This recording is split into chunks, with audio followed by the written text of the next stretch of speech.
First of all, I'd like to thank the San Francisco Freedom Forum and also the Oslo Freedom Forum, the Human Rights Foundation for inviting me to speak at this important event honoring the fearless and the indefatigable freedom fighter in Burma, Aung San Suu Kyi. Many of us in Africa can relate to her travels and her dealings with the military regime of Than Shwe. You see, this is because, we've had more than 100 military dictators in Africa since 1960. We still have many of them, and they are doing the coconut boogie. One swing to the right and 3 swings to the left, a jerk in the air, and then a tumble for a hard landing on the frozen Swiss bank account. Colonel Mohammed Gaddafi of Libya is dead. Hosni Mubarak is in a cage. Ben Ali is on the lam. And Charles Taylor of Liberia is in the slammer for 50 years.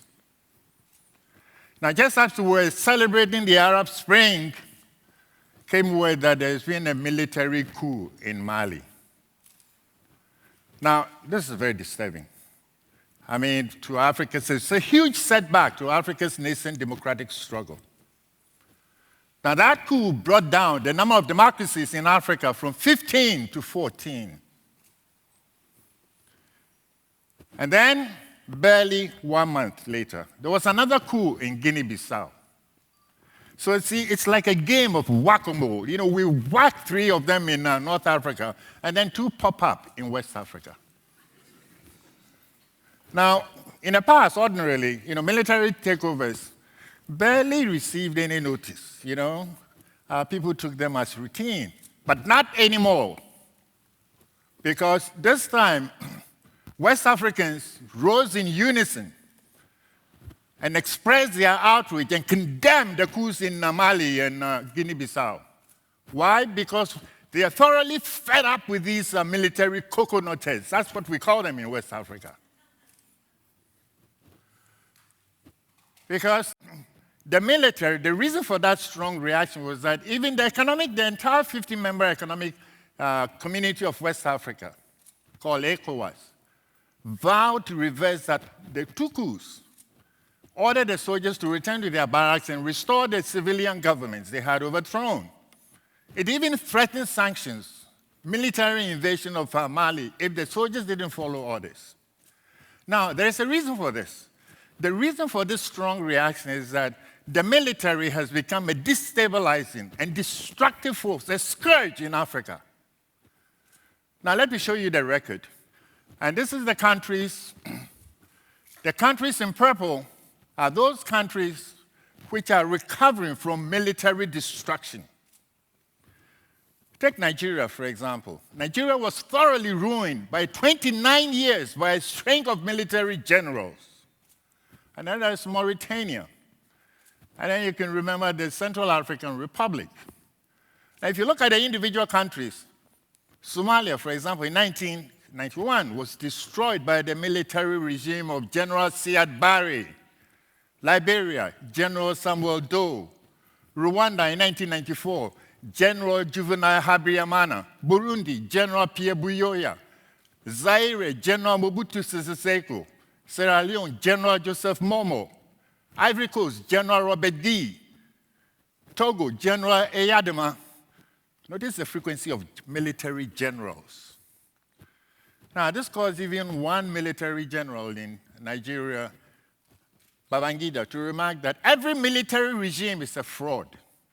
You should know that because he stole $9 billion. Now, the military, in country after countries that they take over, they have ruined economies. Now, let's take a look at the United Nations Development Program. Each year, they come up with a Human Development Index. The index for 2012 shows that 20 of the countries at the bottom of the list were ruined by dictators. 20 at the bottom, ruined by dictators. And out of the 20, the yellow ones are those that have been ruined by military dictators. No military dictator has brought lasting prosperity to any African country, period.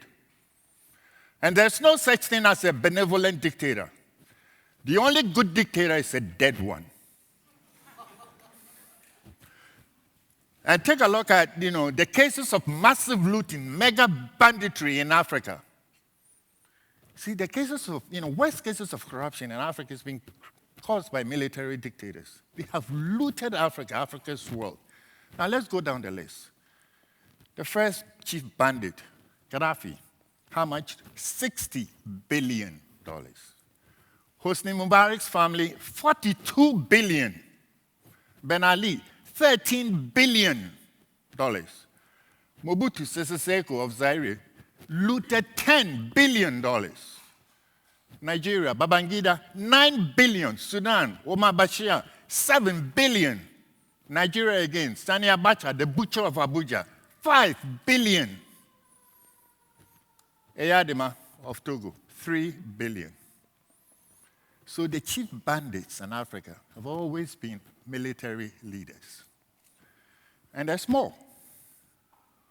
If you look at the butchers of the African people, they've always been dictators. Since 1960, more than 19.8 African people have died at the hands of these dictators. 19.8. Now, historians tell us that in the 17th and the 18th century, 10 million black Africans were transported as slaves to the Americans. 10 million. Now, in East Africa and across the Sahara, in the slave trade run by Arabs, another 10 million were taken out of Africa. So that means that in the space of 60 years after independence, African dictators have caused the death of more people, about the same people that Africa lost through the slave trades in the West and also in the East. Think about that. Now, the military's function is to defend the territorial integrity of a nation and also to protect its people. In Africa, that role has been turned completely upside down. The military is at war with its people, turning its guns against them. Now, they always claim that the military can always perform its tasks efficiently.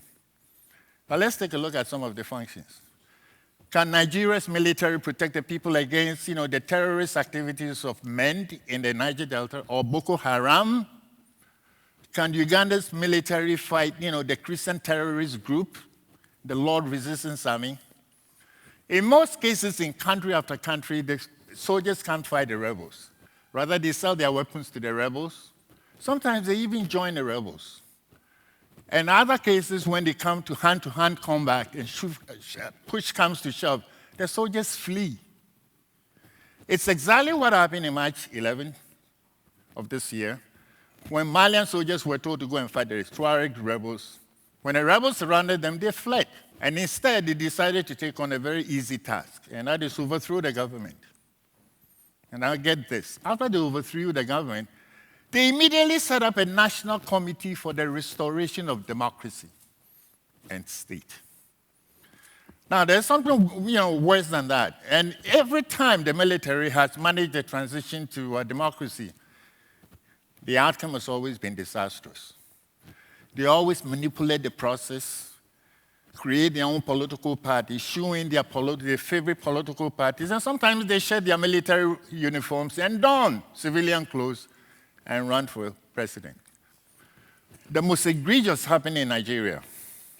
Babangida started the Nigerian transition process to democracy in 1985 after frequent maneuvers and deviations. He eventually allowed two political parties to exist. Why?